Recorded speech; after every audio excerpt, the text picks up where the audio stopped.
Alright guys, so I'm just fresh out of the theater of seeing Thor Love and Thunder, and I don't know how I feel right now. I feel honestly very conflicted. My immediate gut reaction is that it's not as good as Ragnarok, and I might even like the Dark World better.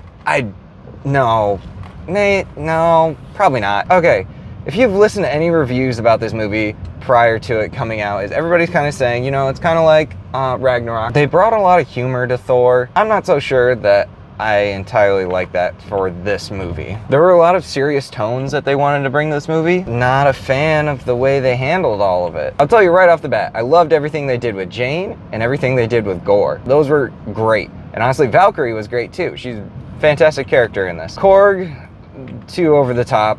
Thor himself, too over the top. Just not great.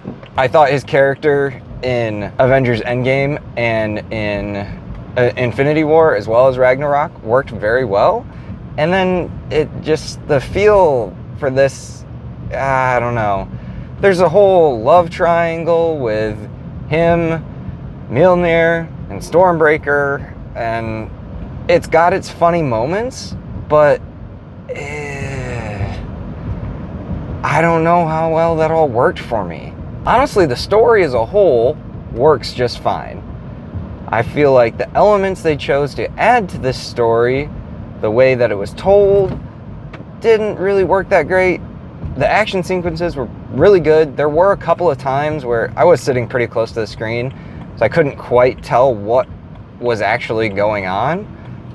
Like the scene where he bestows the kids with the power of Thor, and like that was really cool. I love that concept. During that scene, it was really hard to tell what exactly was going on. Like I said, the story itself was fine. The tone at which they decided to tell the story wasn't so great, except like whenever Gorr was involved, it was fine. There was only one scene where they kind of used comedy with Gorr, and that worked for me. That was fine. Because it was just happening so frequently. Like, they fake you out with Korg's death, and oh, he's just a face now.